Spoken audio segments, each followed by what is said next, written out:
चलो देखो अब अपन पढ़ने जा रहे हैं। कल अपन ने पढ़ लिया था पुष्पों में लैंगिक जनन, अब अपन पढ़ने जा रहे हैं जंतुओं में लैंगिक जनन। ठीक है, तो देखो अब देखो सबसे पहले पढ़ रहे हैं अपन यौनारंभ, मतलब अपन जनन कब से स्टार्ट होता है, किस प्रकार जनन का विकास होता है, जनन अंगों का, उसके बारे में सबसे पहले पढ़ेंगे अपन। सबसे पहले देखो जनन यौनारंभ क्या होता है मानव में। यहाँ इंपॉर्टेंट प्रश्न है, याद भी कर लेना, ठीक है ना। मानव में नर व मादा नर व मादा में अपरिपक्व जनन अंगों का परिपक्व होकर जनन क्षमता का विकास होना क्या कहलाता है?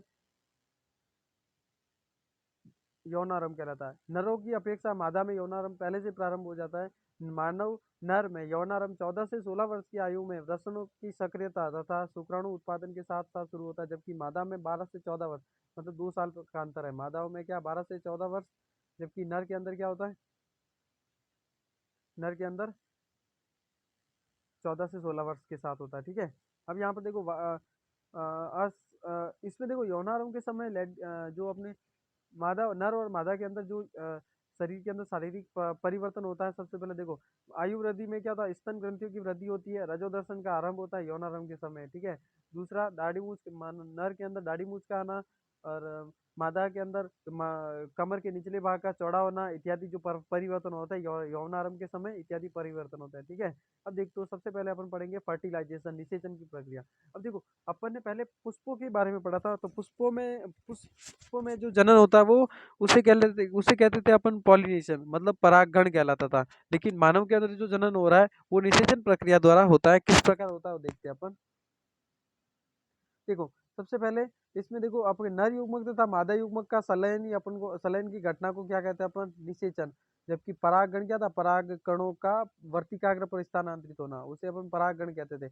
यहाँ बहुकोशिकीय जीवों में युग्मनज के निर्माण के साथ सार्वभौमिक प्रक्रिया होती है, मतलब उसमें युग्मनज का निर्माण होता है, उसके बाद होता है सब युग्मक मिलकर युग्मनज का निर्माण करता है। युग्मनज भ्रूण शिशु में परिवर्तित होता है। ठीक है ना, तो युग्मक जो होते हैं वो सिंगल एन होते हैं, और युग्मनज होते हैं जो डबल एन होते हैं। ठीक है, मतलब ट्वाइस एन। ठीक है, निषेचन की आधारभूत आवश्यकता है। सबसे पहले निषेचन के लिए सबसे पहले महत्वपूर्ण जो आवश्यकता होती है किसकी, सबसे पहले तरल माध्यम होना चाहिए, नर व मादा युग्मक का परिपक्व होना चाहिए, युग्मकों की जीवन अवधि कम होनी चाहिए, युग्मकों की जीवन अवधि कम होनी चाहिए। उसके बाद देखो परिपक्व नर व मादा युग्मकों का विलंबन संलयन आवश्यक होता है। सबसे पहले निषेचन कितने प्रकार का होता है, दो प्रकार का, बाह्य निषेचन और आंतरिक निषेचन। बाह्य निषेचन नर व मादा युग्मकों का संलयन मादा शरीर से बाहर होता है, उसे अपन बाह्य निषेचन कहते हैं। इस क्रिया में नर व मादा युग्मक जल में अपने युग्मकों को जल में छोड़ते हैं, अतः संलयन शरीर के बाहर होता है। ठीक है ना, मछली और मेंढक मेंढक का अपने जो अंडे होते हैं वो जल के अंदर स्रावित करते हैं। उसके बाद टेडपोल से वयस्क से वयस्क सीधे ही टेडपोल से सीधे ही वयस्क में परिवर्तित हो जाता है। ठीक है, क्लास 8 के अंदर अपन अच्छे से पढ़ लिया था। उसके बाद देखते हैं अपन अंत निषेचन या आंतरिक निषेचन किसे कहते हैं। वह निषेचन जिसमें नर व मादा युग्मकों का संलयन मादा शरीर के अंदर होता है उसे आंतरिक निषेचन कहते हैं। इस प्रक्रिया में नर द्वारा शुक्राणुओं को मादा शरीर में पहुंचाने के लिए विशिष्ट अंग होता है, अ, जिसे अपन लैंगिक अंग लैंगिक अंग होते हैं। ठीक है ना, देखो आंतरिक निषेचन मादा शरीर के भीतर होता है, बाह्य निषेचन मादा शरीर से बाहर होता है।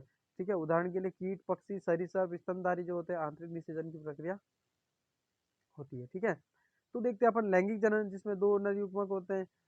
युग्मक सदैव अगुणित मतलब सिंगल एन होते हैं। उस इनका निर्माण जनकों की द्विगुणित सेल्स में अर्धसूत्री विभाजन के फलस्वरूप होता है। युग्मक का निर्माण कैसे होता है, द्विगुणित सेल्स में अर्धसूत्री विभाजन के दौरान युग्मकों का निर्माण होता है। युग्मकों के संलयन बनने से युग्मनज द्विगुणित हो जाता है। युग्मक मिलकर क्या है, युग्मक संलयित होकर युग्मनज का निर्माण करता है, जिसे अपन जाइगोट अर्थात द्विगुणित होता है, ट्वाइस एन होता है। ठीक है, अब देखते हैं सबसे पहले अपन देखो अपन पादप के अंदर किसी भी प्रकार का विशिष्ट तंत्र नहीं पाया जाता जनन के लिए, लेकिन जंतुओं के अंदर विशिष्ट प्रकार के तंत्र पाए जाते हैं। जिसमें देखो सबसे पहले पढ़ेंगे अपन जनन तंत्र और मादा जनन तंत्र। ठीक है ना, देखो नर जनन तंत्र किसे कहते हैं अपन, मानव में नर सेल्स को उत्पादित करने वाले जननांग वृषण तथा अन्य सहायक ग्रंथियां। सहायक जननांग मुख्यतः वृषण शुक्रवाहिनियां शिश्न तथा प्रोस्टेट ग्रंथि पाई जाती है। नर जनन तंत्र मतलब नर में पाए जाने वाले जनन तंत्र को नर जनन तंत्र कहते हैं। इसमें प्रमुख अंग या भाग कौन कौन से पाए जाते हैं, वो वृषण होता है। देखो, एक जोड़ी वृषण उदर गुहा के बाहर वृषण कोष में स्थित रहते हैं। वृषण में अनेक शुक्र जन नलिकाएं पाई जाती है। यह वृषण की इकाई होती है, जो कि वृषण की इकाई होती है। वृषण के अंदर एक जोड़ी वृषण पाए जाते हैं, उदर गुहा के बाहर स्थित होते हैं। या इसमें क्या है, शुक्र जन नलिकाएं पाई जाती है। वृषण में शुक्राणुओं का निर्माण होता है। इसी वृषण द्वारा उत्पादित टेस्टोस्टेरोन हार्मोन लड़कों में यौनारंभ में द्वितीयक लैंगिक लक्षणों तथा सहायक ग्रंथियों का विकास। तो वृषण के कार्य दो हो गए, सबसे पहले शुक्राणुओं का निर्माण, दूसरा टेस्टोस्टेरोन हार्मोन का निर्माण। टेस्टोस्टेरोन हार्मोन के कारण क्या होता है, द्वितीयक लैंगिक जो लक्षण होते हैं वो उत्पन्न होने लग जाते हैं। वृषण के दो कार्य, वृषण के कितने कार्य होते हैं, दो कार्य। पहला शुक्राणुओं का निर्माण, दूसरा टेस्टोस्टेरोन हार्मोन का उत्पादन। ठीक है, दो कार्य होते हैं वृषण में। शुक्रवाहिनी क्या होती है, मानव में अधिवर्षण से एक लंबी शुक्रवाहिनी निकलती है, जिसे उदर गुहा में मूत्राशय के समीप मूत्र मार्ग में खुलती है। वृषण द्वारा स्त्रावित हार्मोन स्त्रावित शुक्राणुओं का मोचन शुक्रवाहिनियों द्वारा होता है। मतलब शुक्राणुओं को भेजने का कार्य कौन करती है, शुक्रवाहिनियां। नलिकाकार संरचना होती है जो अधिवृषण मतलब वृषण के ऊपर नलिकाकार संरचनाएं पाई जाती है। उसके बाद देखते हैं अपन तीसरा भाग होता है मूत्र मार्ग। तो शुक्राणुओं तथा मूत्र मार्ग दोनों का उभय मार्ग है। मूत्र मार्ग क्या है, दोनों का मतलब दोनों, जहां पर शुक्राणुओं का मार्ग भी बोले तो यही होगा और मूत्र मार्ग बोले तो यही होगा। यह मार्ग आगे शिश्न पर मूत्र जनन छिद्र द्वारा बाहर की ओर खुला रहता है। तीसरा होता है सहायक ग्रंथियां। देखो यहाँ से इंपॉर्टेंट एक नंबर का प्रश्न आपके पक्का बनेगा यहाँ से। यह ग्रंथियां शुक्रवाहिका में डालती है अपना, जो यह ग्रंथियां जो होती है, जो अपना जो भी रस होता है, स्राव होता है, रस स्राव को किस में डालती है, शुक्रवाहिका में।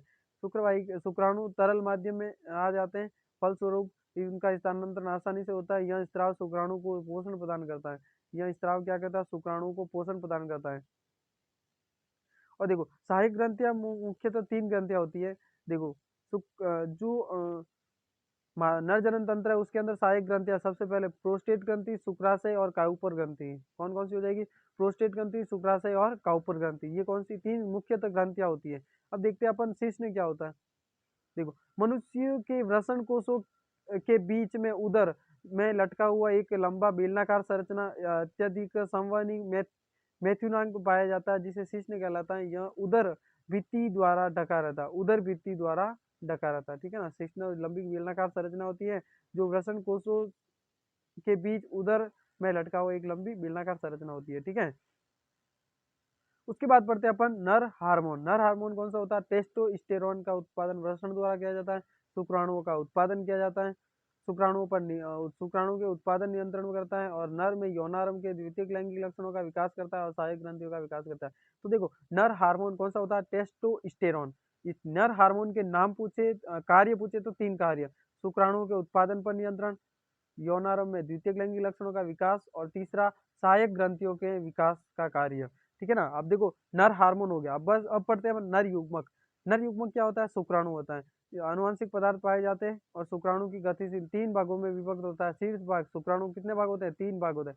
शीर्ष, मध्य भाग, पूंछ भाग। शीर्ष भाग शंक्वाकार होता है, मध्य भाग बेलनाकार संरचना का होता है और पूंछ भाग लंबी पूंछ के समान संरचना पाई जाती है, जिसे अपन पूंछ भाग कहते हैं। ठीक है, अब देखो पूंछ भाग के कार्य क्या होता है, शुक्राणु में पूंछ भाग इनको तैरने में सहायता प्रदान करती है और आसानी से मादा जनन कोशिका तक पहुंच जाते हैं। प्रोस्टेट ग्रंथि का कार्य, शुक्राशय का कार्य और तीसरी ग्रंथि के बारे में अपन, चलो उसके बाद में दो दो ग्रंथियों के कार्य पढ़ते हैं। तो प्रोस्टेट ग्रंथि क्या कार्य करती है, यह ग्रंथि हल्के सफेद रंग और क्षारीय पदार्थ का स्त्रावण करती है। तरल जो क्या करता है, शुक्राणुओं को सक्रिय करता है और वीर्य स्कंदन को रोकता है। ठीक है, प्रोस्टेट ग्रंथि का स्त्राव क्या करता है, वीर्य स्कंदन को रोकने का कार्य कौन करता है, प्रोस्टेट ग्रंथि का स्त्राव। ठीक है ना, उसी के बाद अपन पढ़ते हैं शुक्राशय। शुक्राशय एक पीले चिपचिपे क्षारीय पदार्थ का स्त्राव करती है। यह तरल शुक्राणुओं को परिवहन के लिए माध्यम के रूप में कार्य करता है या माध्यम प्रदान करता है।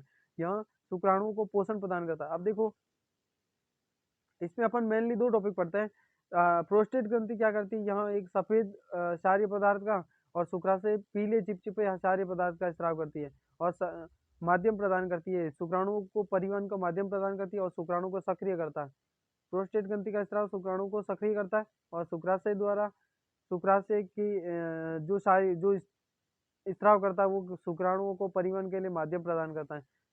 ठीक है। उसके बाद शुक्राणुओं का पोषण प्रदान कार्य करना, पोषण भी यही प्रदान करता है। ठीक है। उसके बाद योनि मार्ग में अम्लता को समाप्त करने करके शुक्राणुओं की सुरक्षा प्रदान करता है कौन? शुक्राशय। शुक्राशय देखो, यह पीले चिपचिपा पदार्थ का बना होता है, सबसे पहला पॉइंट। दूसरा, जो शुक्राणुओं को परिवहन का माध्यम प्रदान करता है, दूसरा पॉइंट।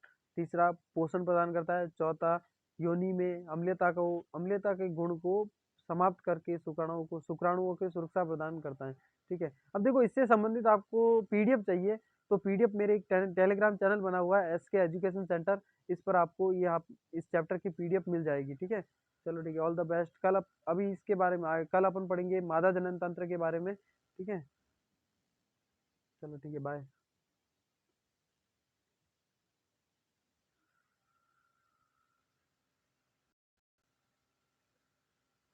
मादा जनन तंत्र वो गालता है